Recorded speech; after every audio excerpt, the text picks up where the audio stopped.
Sobat Milenial and Gen Z, bertemu kembali seperti biasa di hari Senin. Ada POV Times bersama pemimpin redaksi IDN Times Uni Lubis dan saya Gilang Pandutanaya. Langsung aja kita sapa ke Mbak Uni. Selamat siang Mbak Uni. Siang Gilang, siang Mbak, juga teman-teman Milenial dan Gen Z dimanapun kalian berada. Semoga selalu dalam keadaan sehat semuanya. Iya. Selalu ada isu-isu menarik yang akan kita bahas bersama di hari ini, tentunya di beberapa hari sebelumnya, dan ada apakah kedepannya nanti. Nah, mungkin hal ini akan kita bahas bersama dengan Mbak Uni. Mbak, yang pertama kita akan ada dua topik, yaitu yang pertama kemarin baru aja Presiden Jokowi ini melantik 3 wakil menterinya di Istana Negara. Yang pertama adalah Wakil Menteri Keuangan Wamenkyu Thomas Djiwandono. Lalu yang kedua adalah Wakil Menteri Pertanian ini Sudaryono, dan yang ketiga adalah Yulio Tanjung, yakni Wakil Menteri Investasi. Nah, yang menjadi heboh ini adalah 2 wakil menterinya, yakni Wamenkyu dan juga Wamentan, Thomas Djiwandono dan Sudaryono ini adalah orang dekat Prabowo. Terlebih Thomas Djiwandono adalah keponakan dari Prabowo, sedangkan Sudaryono ini adalah aspri dari Prabowo dan ketua DPD Jawa Tengah. Oke. Nah, ini apakah menuju pergantian kepemimpinan ini memang diatur gitu untuk masa transisinya, atau memang untuk memperlancar atau memperhalus nih Mbak, mempermulus perjalanan nantinya? Gimana nih Mbak?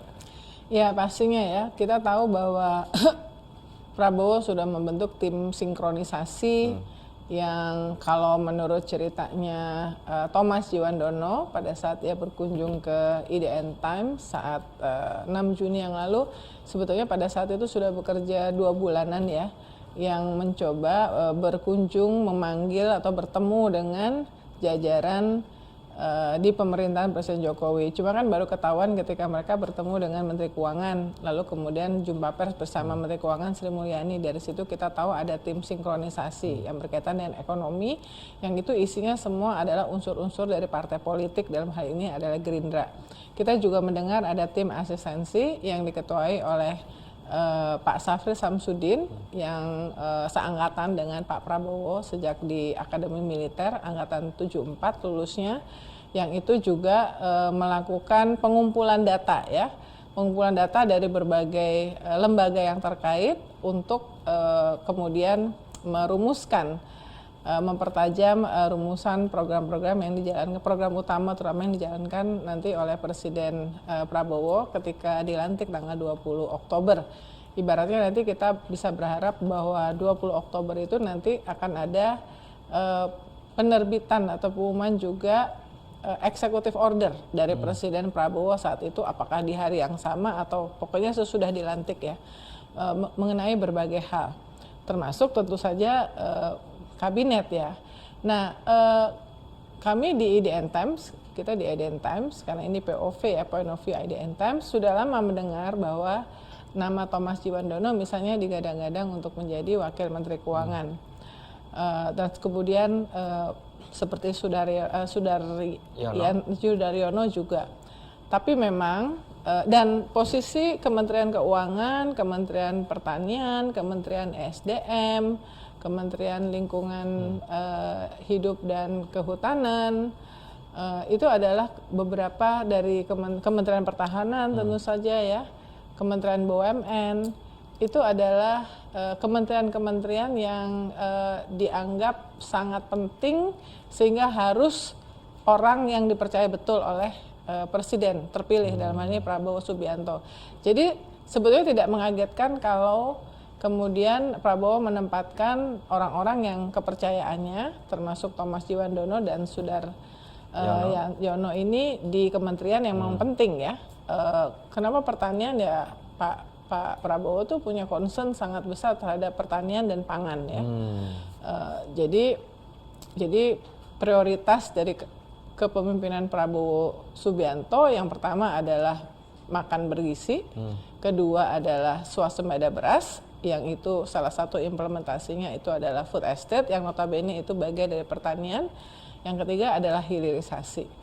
Jadi mungkin yang kalau buat kami kita di IDN Times dan mungkin semuanya yang sudah banyak mendengar bahwa Thomas Djuwandono akan menjadi Wakil Menteri Keuangan, mungkin kita pikir itu akan dilantik sudah tanggal 20 ya, tapi ternyata lebih dulu, jadi ada waktu sekitar 2,5 bulan lah buat dua wamen ini untuk memahami ya kerja-kerja dari minimal 2 kementerian ya. Nah, sebetulnya itu sudah dilakukan oleh Prabowo juga, meskipun yang melantik sekarang masih Presiden Jokowi, tapi aku yakin bahwa kalau Prabowo tidak mengizinkan, meskipun Presiden Jokowi mau, tapi Prabowo tidak mengizinkan, pasti nggak akan terjadi. Contoh, Budi Djuwandono, adiknya Thomas Djuwandono, ini kan pernah dipasang, bahkan Sufmi Dasko sudah memuat di media sosialnya bahwa akan menjadi calon gubernur DKI Jakarta. Tapi kan kemudian sehari berikutnya Budi Djuwandono mengklarifikasi, mengatakan dia mendapatkan penugasan dari Presiden terpilih Prabowo untuk di parlemen. Jadi Jokowi mungkin ingin ya dalam rangka juga untuk memastikan bahwa dia berbuat baik, dengan mengundang orang-orang kepercayaan Prabowo untuk masuk ke pemerintahannya, untuk meskipun mungkin Jokowi nggak mau pakai kata transisi ya, tapi mengetahui apa yang ada di dalam lembaga-lembaga penting tersebut. Tetapi kalau Prabowo tidak bersedia, tentu nggak terjadi tuh pelantikan kemarin. Jadi artinya dalam konteks ini Prabowo, ini adalah kesepakatan antara Jokowi dengan Prabowo. Nah itu sih, jadi tidak hanya kementerian, sebetulnya kita tahu bahwa komisaris utama Pertamina itu adalah orang dekat Prabowo ya, Simon Mantiri, belum lama dilantik juga. Dia adalah orang dekat Prabowo. Kemudian Fuad Bawazir, komisaris utama Main ID, holding dari BUMN Tambang, itu adalah anaknya adalah caleg Gerindra ya. Tapi Fuad Bawazir sendiri kan memang sudah lama dekat dengan dengan lingkarnya Prabowo, baik lewat partai politik, dan dia pernah menjadi Menteri Keuangan dan Dijen Pajak di era Soeharto. Sebelum reformasi Pak Fuad tuh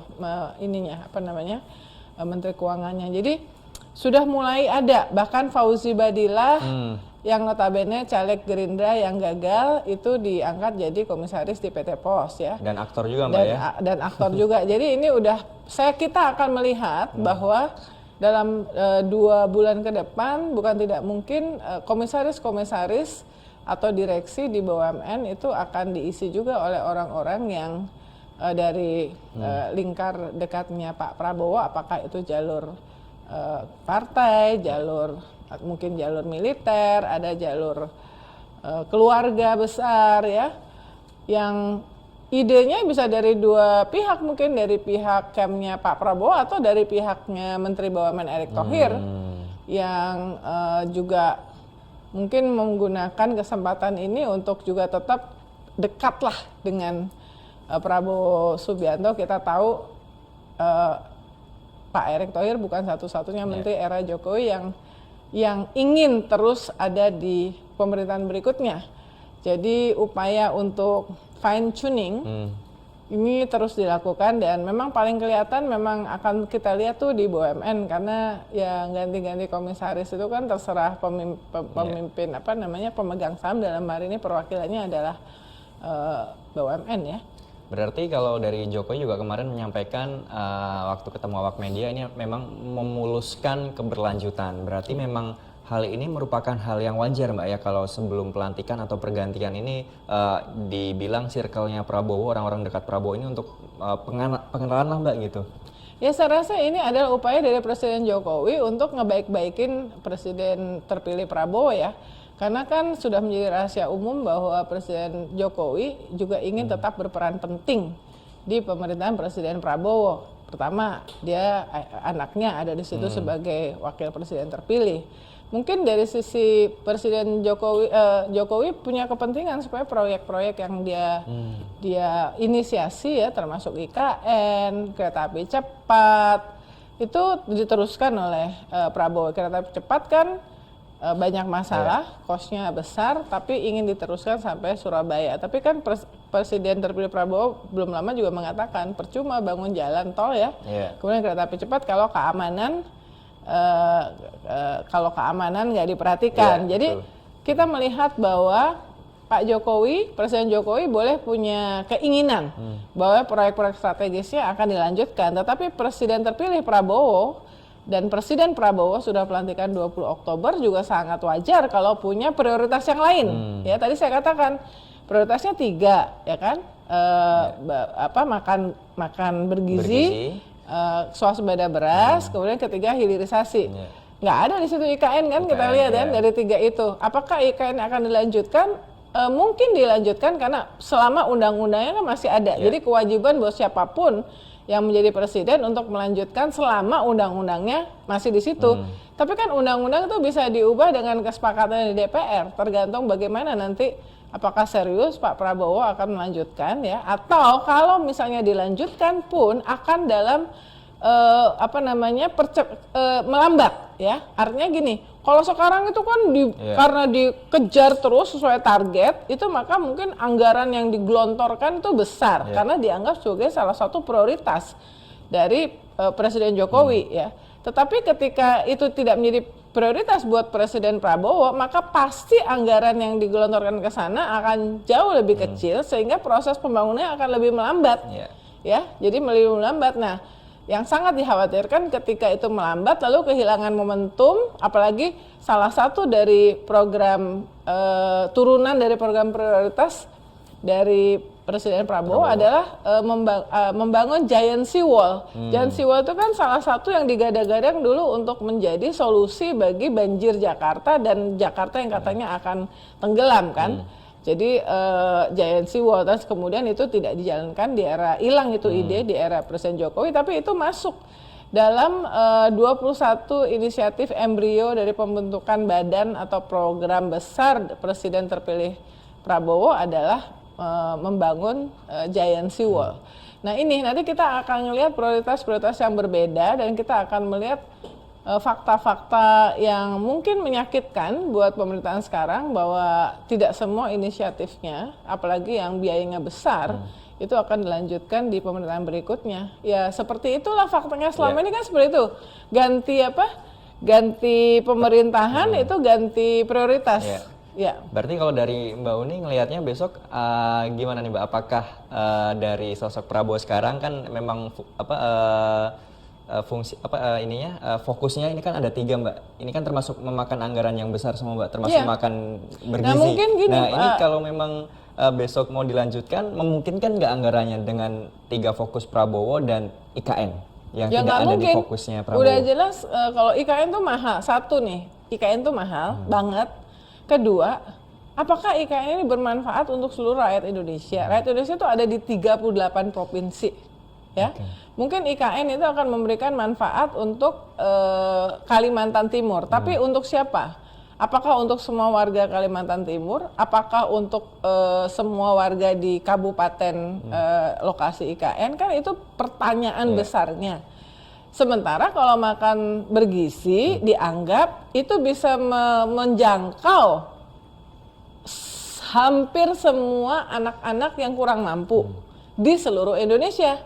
Jadi bukan hanya di satu provinsi. Jadi mungkin Pak Prabowo menganggapnya ya ini lebih penting dan lebih mengena buat seluruh rakyat Indonesia, khususnya anak-anak yang dari keluarga kurang mampu. Karena kalau semuanya yang lebih dari 80 juta itu mungkin anggarannya juga berat juga. Makanya kan yang tadinya katanya digadang-gadang 15.000 sudah ada statement jadi bisa jadi dari mulai range-nya dari 7.500 ya. Sehingga itu kemudian menjadi diskusi yang menarik juga di media maupun di media sosial. Tapi intinya setiap leaders, apalagi presiden harus mengambil prioritas dan prioritasnya itu tentu yang dianggap memberikan manfaat lebih besar bagi rakyatnya, bagi anggota timnya ketimbang manfaat hanya untuk memuaskan ego seorang saja.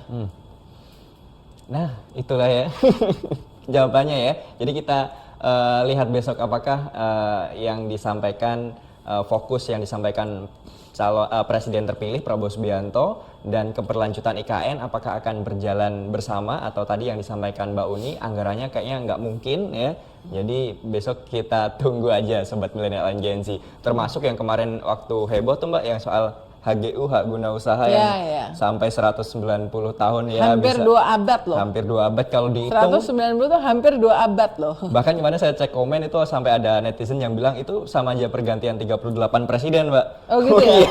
Oh di komen di program kita, POV, aduh belum sempat nonton. Di komen itu sampai ada yang bilang kalau ternyata itu dihitung-hitung rame Mbak. Dihitung-hitung ternyata 38 presiden baru tuh bisa. Tapi memang intinya tadi saya katakan IKN ini manfaatnya buat siapa sih? Gitu loh. Mana yang besar manfaatnya, yang tentu kita kalau bisa ada program yang utama yang memakan dana luar biasa besar itu adalah yang bisa dirasakan oleh rakyat banyak, apalagi sekarang situasi ekonomi, saya nggak mau menggunakan kata tidak baik-baik saja ya, mengkhawatirkan ya. Kita tunggu 2024-5 juga Mbak, ini Indonesia Emas ya, yang kata Indonesia Emas, seperti apakah? Jangan sampai nanti menjadi Indonesia cemas. Indonesia cemas tuh, jangan sampai. Kita masuk ke topik berikutnya yang baru saja terupdate ya Mbak, kalau ternyata Joe Biden ini resmi mengundurkan diri dari kontestasi Pilpres dan akhirnya menggantikan dengan calon wakilnya ya, ini Kamala Harris. Mengusulkan. Jadi belum tentu Kamala Harris menjadi calon dari Demokrat, itu masih akan ditentukan di konvensi nasional Partai Demokrat, tapi Joe Biden mundur dan mengusulkan calon dari Partai Demokrat untuk Pilpres November itu adalah Kamala Harris ya. Mbak, itu kenapa Mbak sebenarnya Mbak? Kok akhirnya dia secara resmi gitu mengundurkan diri gitu? Karena saya bukan warga negara Amerika ya, nanti dibilang sok menganalisa gitu kan. Jadi kita breaking news nih sejak subuh tadi ya, sejak jam 5-an kita udah breaking news. Karena kan di sana tuh jam 2 siang tanggal 21 Juli waktu Amerika ya, tentu Washington DC. Jadi kami memonitor dari analisa-analisa dan liputan media di Amerika ya, yang satu memang momentumnya itu jadi dipercepat. Jadi sebenarnya tahun lalu itu sudah ada survei yang dilakukan oleh Associated Press ya, salah satu newswire dunia, yang hasilnya itu adalah 77% tuh concern dengan usia Joe Biden. Joe Biden sekarang 81 ya, tahun lalu kan berarti 80 ya. Apakah dia fit enough untuk rerun ya, running lagi. Jadi sudah ada itu yang surveinya, survei tentu kepada masyarakat Amerika. Jadi kekhawatiran sudah muncul bahkan di kalangan Partai Demokrat, elit Partai Demokrat. Yang bikin paling membuat mereka sangat khawatir adalah performa Joe Biden waktu debat pertama lawan Trump di tanggal 27 Juni. Di situ dia udah mix up ya, artinya tuh nyebut nama-nama orang tuh udah salah. Terus jalannya tuh udah limbung ya, stumbling apa segala macam. Dan itu kan TV itu kan luar biasa ya, TV itu kan apa yang ada di TV itu kan benar-benar ya sama kayak di Pilpres kita lah ya.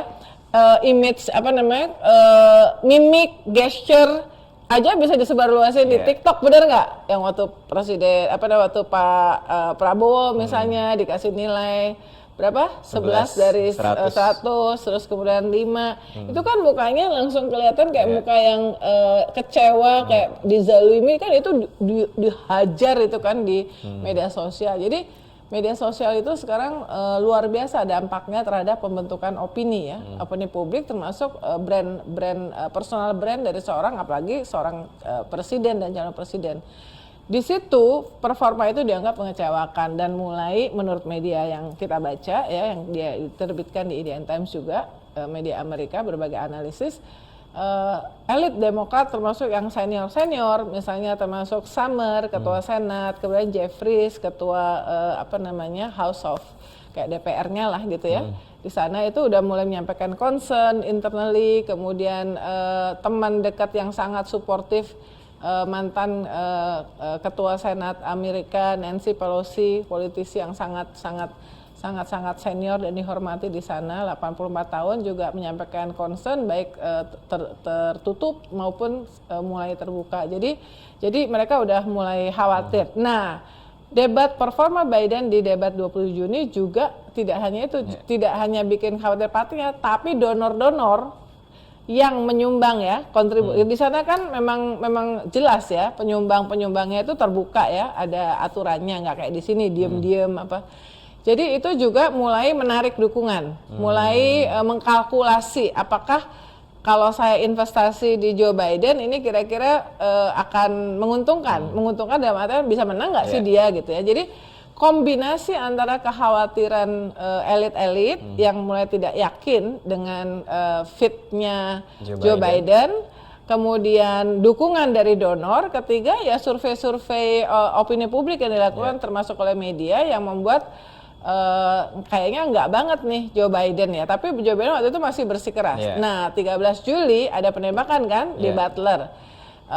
Yang Trump, yang targetnya dia ada Trump, kemudian dikena miss gitu ya, meskipun banyak sekali teori konspirasi ya terhadap penembakan ini, tetapi yang jelas pada saat itu hampir semua sepakat ahli-ahli bahwa penembakan ini yang di mana Trump selamat itu justru membuat kans Trump itu untuk menjadi presiden itu makin kuat ya, karena naik ya. seperti biasa kalau jadi victim ya, victimize itu pasti akan meningkat, nggak cuma di Amerika lah, di Indonesia juga sama seperti itu ya. Jadi itu udah dari momen itu membuat hampir semuanya yakin kalau Trump lawan Biden itu udah pasti Trump menang. Nah, jadi ini adalah saya rasa akhirnya pada peristiwa tanggal 13 Juli ini yang membuat plus komplain dari elit-elit, donor-donor, termasuk yang penyumbang lumayannya ke Demokrat kan aktor George Clooney ya, yang secara terbuka juga mengatakan tidak mendukung Joe Biden dan minta supaya Joe Biden menarik diri dari pencalonan. Nah, kira-kira itu yang terjadi sehingga ya Joe Biden terpaksa harus mundur.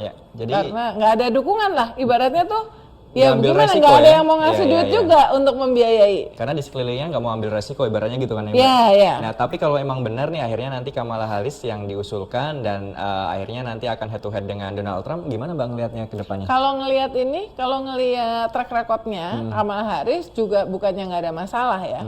Jadi tentu saya IDN Times kita selalu mensupport pemimpin perempuan kan, tetapi tidak mudah buat Kamala Harris karena mungkin gini, Joe Biden sebagai presiden juga kita nggak ngelihat secara publik dia memberikan otoritas yang cukup kepada Kamala. Ya beda deh waktu Obama itu kan Obama itu kelihatan secara terbuka itu meminta pandangan segala macam kepada wapresnya, dalam ini adalah Joe Biden. Tapi kita nggak melihat Joe Biden melakukan itu ke Kamala. Sehingga Kamala itu kayak dibayang-bayang aja ya, mungkin seperti ban serep lah ya. Seperti ban serep, sehingga ini mungkin juga rakyat Amerika kalau saya baca di analisisnya itu juga bertanya, Kamala Harris tuh selama ini ngapain aja gitu loh. Jadi itu pasti akan menjadi pertanyaan-pertanyaan. Tetapi track record sebelumnya sebagai attorney, district attorney, terus kemudian attorney general itu bagus ya, bagus. Jadi bahkan sekarang misalnya yang lain Kamala ada yang nyoal, Kamala nggak bisa mewakili perempuan atau warga kulit hitam karena dia bukan dari Afrika, dia adalah dari India gitu ya. Jadi mungkin kulit berwarna bukan kulit hitam.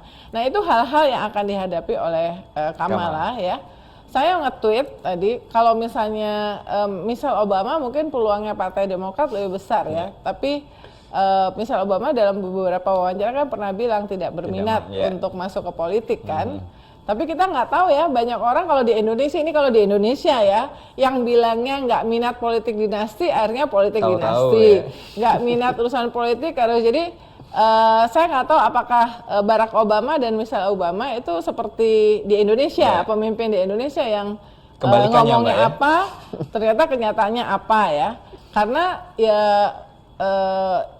pemberitaan media di Amerika juga Obama itu untuk menang di periode kedua tuh sangat terbantu dengan popularitas dan kinerja dari Michelle Obama sebagai ibu negara yang punya banyak inisiatif ya, inisiatif yang dianggap bagus gitu. Jadi ini Kamala didukung oleh Joe Biden, tetapi kita masih harus melihat apakah memang Partai Demokrat itu akan memutuskan Kamala atau mungkin ada yang lain ya. Pilihan lain ya. Jadi masih ditunggu untuk siapakah nanti yang akan melawan Donald Trump. Dan itu tadi Sobat Milenial and Gen Z di POV Tapi Times hari ini. Kenapa Mbak? Siapapun Silakan. presidennya akan pro Israel. Waduh, itu ya. Siapapun presiden Amerika itu pasti akan pro Israel. Karena Israel itu mungkin apakah nomor 1 atau nomor 2 kelompok penekan yang paling kuat di Amerika. Nomor 1, nomor 2-nya itu antara Jewish ya, Jewish community sama yang pendukung pemegang kepemilikan senjata, ya kepemilikan senjata api. Jadi nggak usah ini juga ya, Indonesia nggak usah ikut baper, nggak usah kayak gimana banget ya. At the end of the day Amerika akan selalu mendukung Israel. Nah, itulah jawabannya Sobat Milenial ya. Dan terima kasih untuk hari ini. Kita bertemu di POV Times selanjutnya di minggu depan. Dan terima kasih juga Mbak Uni di hari ini. Gilang. Sampai jumpa selalu. Saya Gilang Madutana ya, beserta Uni Lubis pamit undur diri. Terima kasih dan sampai jumpa. Salam sehat. Sampai jumpa.